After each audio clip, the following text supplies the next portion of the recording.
Assalamualaikum warahmatullahi wabarakatuh. Perkenalkan, nama saya Nur Aini, NIM 230601800099. Baik, pada mata kuliah mikrobiologi terapan, kali ini saya akan membahas sedikit mengenai metabolisme mikroba. Jadi apa sih metabolisme itu? Nah, metabolisme adalah seluruh peristiwa reaksi-reaksi kimia yang berlangsung dalam sel makhluk hidup, di mana metabolisme sendiri terdiri dari dua proses, yaitu anabolisme dan katabolisme, di mana anabolisme ini merupakan penyusunan senyawa kimia sederhana menjadi senyawa kimia atau molekul yang kompleks.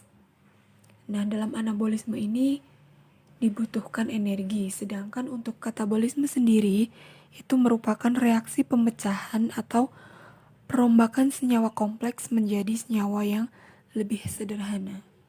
Nah, untuk katabolisme ini dia melepaskan energi. Nah, yang selanjutnya yaitu produksi energi oleh mikroba. Yang pertama melalui respirasi, di mana respirasi itu merupakan proses disimilasi atau penguraian zat yang membebaskan energi kimia yang tersimpan dalam suatu senyawa organik. Nah, untuk respirasi ini sendiri terbagi menjadi dua proses, yaitu respirasi aerob dan anaerob. Nah, apa sih respirasi aerob itu? Mari kita lihat skema di slide selanjutnya. Nah, di sini sudah ada respirasi aerob dan anaerob.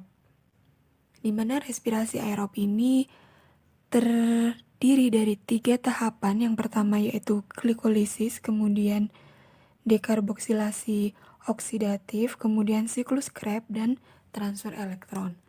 Sedangkan untuk respirasi anaerob sendiri itu merupakan salah satu proses katabolisme yang tidak memerlukan oksigen bebas, namun menggunakan senyawa tertentu seperti etanol ataupun asam laktat. Nah, asam pirufat yang diperoleh dari glikolisis dapat dimetabolisme menjadi senyawa yang berbeda baik dalam keadaan ketersediaan oksigen maupun tidak. Nah, yang selanjutnya yaitu masuk ke dalam fotosintesis. Nah, dalam fotosintesis ini terjadi dua reaksi, yaitu reaksi terang dan reaksi gelap.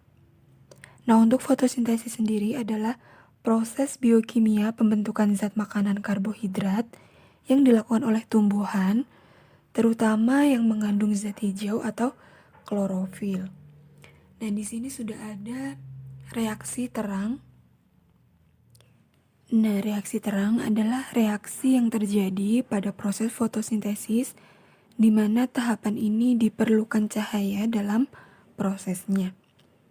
Energi yang terdapat pada matahari akan digunakan oleh pigmen fotosintesis pada grana atau tumpukan tilakoid, di mana tujuan dari reaksi terang adalah menghasilkan ATP, NADPH2, dan O2 atau oksigen. Kemudian untuk reaksi gelap ini terjadi pada stroma. Yang selanjutnya yaitu struktur enzim, di mana enzim itu terdapat bagian-bagiannya. Yang pertama, holoenzim, yaitu enzim aktif lengkap dengan semua komponennya. Kemudian apoenzim atau apoprotein, bagian yang terdiri dari protein saja pada suatu enzim. Kemudian gugus prostetik, koenzim atau kofaktor yang terikat sangat kuat, bahkan terikat dengan ikatan kovalen dengan enzim. Nah, beberapa enzim tidak membutuhkan molekul kimiawi lain untuk aktivitasnya, sedangkan beberapa membutuhkan kofaktor ataupun koenzim. Baik, di slide ini kita akan bahas tentang sifat-sifat enzim, di mana enzim merupakan suatu protein. Kemudian enzim sebagai biokatalisator, artinya sebagai zat yang mampu mempercepat reaksi kimia, tetapi enzim tidak ikut bereaksi. Kemudian, enzim bekerja secara khusus atau spesifik, di mana enzim tertentu hanya dapat mempengaruhi reaksi tertentu dan tidak dapat mempengaruhi reaksi lainnya. Kemudian dapat bekerja secara bolak-balik. Artinya, suatu enzim dapat bekerja menguraikan suatu senyawa menjadi senyawa-senyawa lain, dan sebaliknya dapat pula bekerja menyusun senyawa-senyawa itu menjadi senyawa semula. Yang terakhir, rusak oleh panas. Jadi enzim ini kan merupakan suatu protein.